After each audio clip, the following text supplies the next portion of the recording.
Evening po. Just a manifestation. This is a manifestation. Yes, Okay. Chair. Please proceed. Tayo ditong mga kinatawan ay ibinoto lamang ng ilang libong Pilipino. Ngunit ang kasama natin ngayon ang Pangulong Duterte, ang most voted Philippine leader ng 2016. At ang kanyang anak, Vice President Sara Duterte, ang most voted Philippine leader naman ngayong 2022. I would like to manifest na gusto ng sambayanang Pilipino ang pagdurog niya sa mga kriminal, durugista at NPA na terorista. Kaya sila ibinoto at patuloy na mahal ng mga Pilipino. Kaya gusto natin ng patas na hearing. Sana sinama natin dito ang libo-libong mga magulang na ang mga anak ay biniktima ng mga durugista. Ang mga ordinaryong Pilipino na naglalakad galing trabaho, tapos sinaksak o pinatay ng adik, lahat ng mga kababaihan, na kahit pati infant na babae ay ginahasa na ng adik. Libo-libo rin ang kanilang mga magulang at mahal sa buhay na wala dito ngayon. Awang-awa ang mga Pilipino sa mga inosenteng pamilyang na ito, kaya niluklok ng bansa ang Pangulong Duterte. Ang drug war ng Pangulo ay policy lamang. Hindi ito natupad kung hindi ito pinondohan ng Kongreso ng 6 na taon. Majority pa nga dito sa mga kinatawan ay naka-Duterte fist pa nung buong 6 na taon eh. Ang Duterte Youth Party List po ay patuloy na naninindigan sa Pangulong Rodrigo Duterte at pangalawang Pangulo, Sara Duterte, na naglingkod ng maayos, dumurog sa mga durugista, kriminal at NPA na terorista para proteksyonan ang milyon-milyong Pilipino. Bakit wala nag-iimbestiga dito o nag-iimbita sa atin sa sobrang raming Pilipino na biniktima ng mga durugista? And lastly, sa mga kongresista na kaalyado ng mga NPA, mahaya naman tayo sa topic ng pagpatay dahil kayo mismo, hindi kayo nagsasalita sa pagpatay ng NPA sa mga pulis, sundalo at mamayang Pilipino. Pati rin po sa mga natitirang resource persons na gusto mag-abogada papuntang ICC, si Attorney Maria Cristina Conti, na kandidato ngayon ng Bayan Muna Party List. Kasama po ang inyong katabi na si Nery Colmenares ng Bayan Muna. Sa NPA, nire-recruit ang mga kabataan para pabagsakin ang gobyerno at pumatay ng mga pulis, sundalo at tropa ng gobyerno. Hindi nyo naman kinokondena ang pagpatay nila. Ang kinokondena nyo ngayon ay ang dalawang naging most trusted leaders ng bansa na todo effort protektahan ang milyong-milyong mga Pilipino. In support sa advocacy sa Pangulong Duterte, ang Duterte Youth Party List ngayon, Kongreso ito, ang kaisa-isang nagpapanukala ng pagbalik ng death penalty para sa mga rapist, kidnappers, durugista at terorista.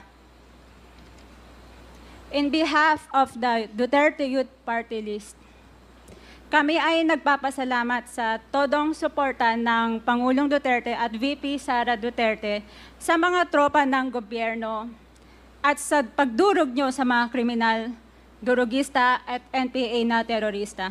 Yun lang po. Maraming salamat po, Mr. Chair. At Thank you, magandang gabi po. Congresswoman. Salamat, Ma'am. Mr. Chair. Bawal po pumalakpak dito. Kung gusto niyo pumalakpak, doon kayo sa labas. Maaari ba? Mr. Chair, Wala hong bastusan dito, ha? Sige, Congressman Acop, you're recognized.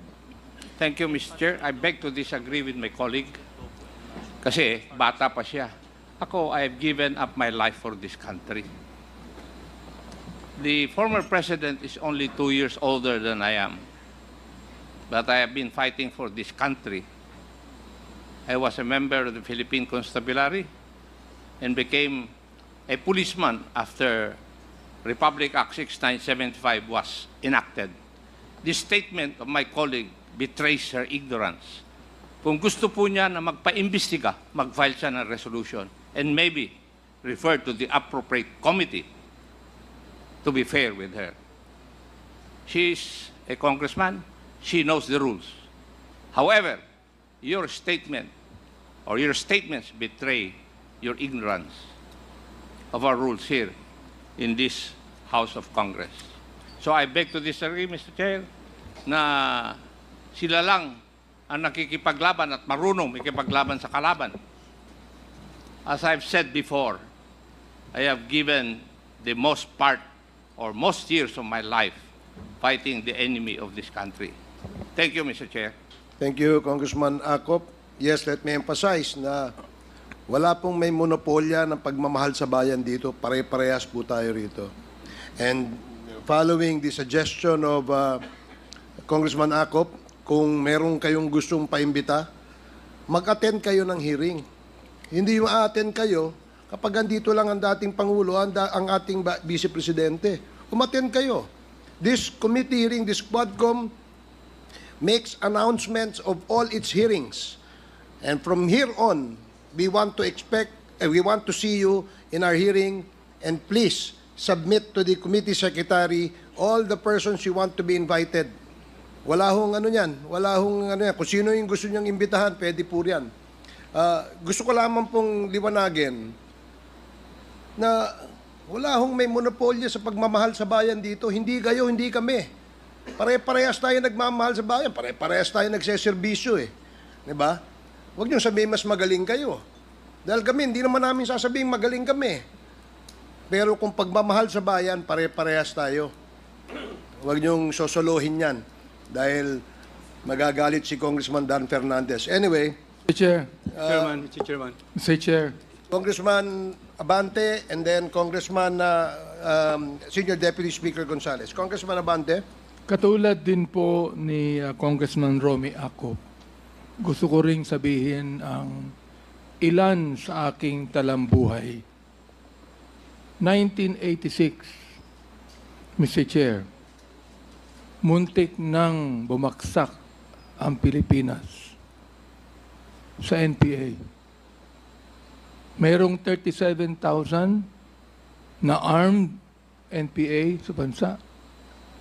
Mayroong 5 million na mass support ang NPA. That was 1986.